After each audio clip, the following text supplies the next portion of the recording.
not going to be super comfortable. Okay. So we'll make you only uncomfortable on one side. Okay. Are you okay like that? Yeah, that's fine. Okay. Actually, you can even take it. I'll move it up for just now while I talk. Okay.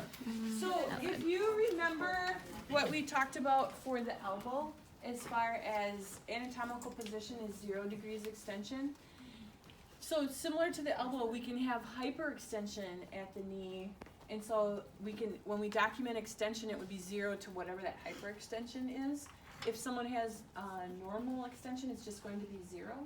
So you do need to make sure that the person is able to get to 0 when you're measuring for extension. So we typically measure extension first before flexion when we're measuring knee range of motion. Okay?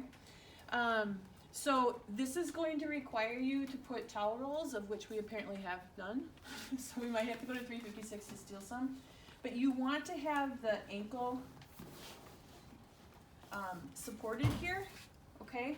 Because if I didn't do that, his calf is going to be in the way. Do you see that? And I'm not going to be able to get an accurate measurement at his knee. So you have to have his calf off the table. This is a little bit extreme. But it works. It's better than the opposite, okay? The landmarks for goniometry are the greater trochanter, okay? And then we're going to line up the axis on the joint line, and then we're going to use the lateral malleolus. So we've got some great bony landmarks for these measurements. Now, measuring knee extension is a goofy one as far as active range of motion versus passive range of motion. So normally if we're going to measure passive range of motion, we'll actually apply some overpressure here to see what kind of end feel we have. Be careful to not just wail on the knee when it's in this position, okay? So you see that I'm not pressing nearly as much as what you might have seen when I was doing overpressures of the shoulder, for example. And so Trevor has a nice capsular end feel there. Some of you might have a muscular end feel if you have real tight hamstrings, okay? So the trick is, for active range of motion, if his knee was bent, I could, in supine, ask him to try to flatten his knee and to tighten his quad as much as possible. You can call that active range of motion into extension. If you have someone, especially like post-surgical, the quadricep is the muscle of the body that's going to atrophy the fastest. So for those of you who exercise regularly and then stop, it's the quads that are a bear to get back, right? So if someone is post-surgical, normally when we talk about quad extension or knee extension active range of motion, we actually do in long sitting, or I'm sorry, sitting on the edge of the table and then extend the leg from that position, okay? I'm gonna measure it here just because that's what we would measure for flexion. May I use someone's goni? Someone just, thanks Preston. Thanks.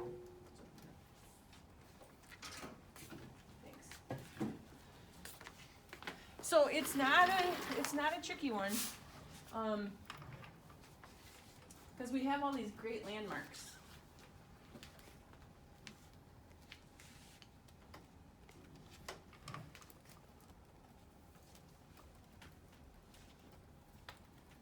Okay. So Trevor has 6 degrees of hyperextension. So if I was documenting his extension, I would say 0 to 6. If I was documenting his flexion, I would say -6 to whatever I get for flexion, okay? So then for flexion, I'm gonna bring him up. I'm gonna test.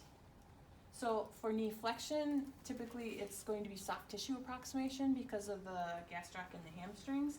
And then you can just have them put their foot flat when you've got them in full flexion. Your goni is going to have to really be repositioned after they've moved because the axis will not be the same. Okay? And he has 147 degrees. So if I was going to document passive range of motion, flexion, and extension together, it would be -6 to 147. Is that what I said?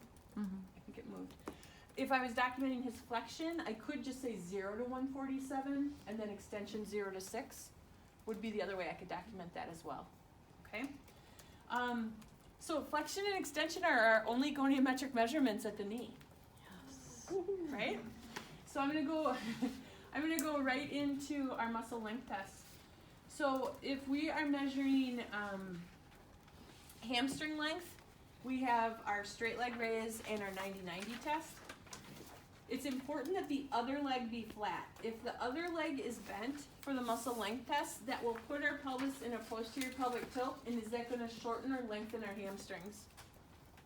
If we're in a posterior pelvic tilt, it's going to shorten them.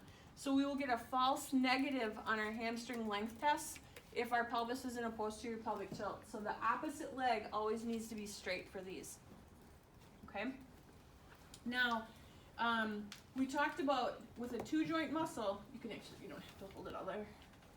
Sorry, it's keeping you there. That's all right. So the 2-joint muscle, we're going to maximally lengthen it at one joint. So for our straight leg raise, we're maximally lengthening the hamstring by extending it at the knee, and then we're going to measure the available range of motion at the hip, right? So it's, so I'm going to hold the leg. It's a passive test, and I'm going to straighten this leg until he can't get any further. Creak. Can I have you put this arm up over your head? Yeah. For me, there you go. So, I should follow Ryan's lead and not guess. So I'm gonna bring your leg there. I've kept his femur in the same position that he was in before.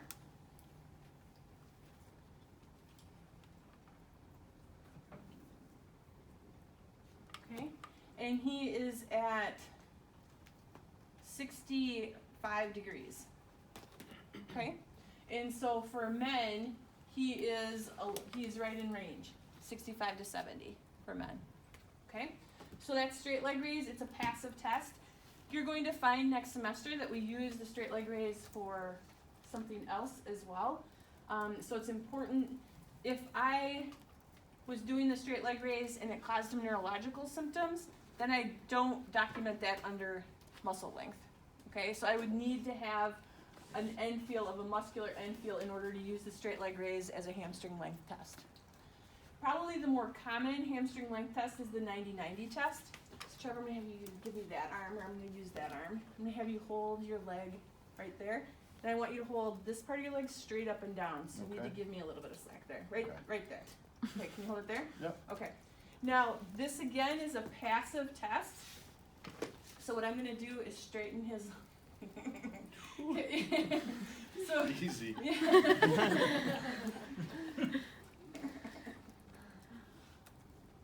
Okay, so I'm going to line up. We don't have him quite at 90 on the bottom part, but we can accommodate that. Actually, we shouldn't. We should get you so that you are. I'll give you a little bit.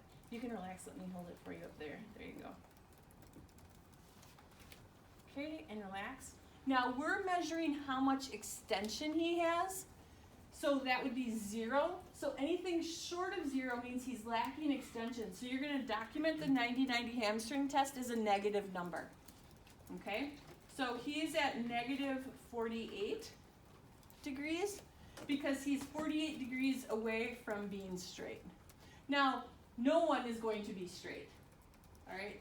So you actually fall within normal range for men as well. So you're perfectly normal, Trevor. So those are going to be the 4 things. So you're going to measure flexion and extension goniometry at the knee. You're going to do the straight leg raise, and you're going to do the 90-90 hamstring test. Okay?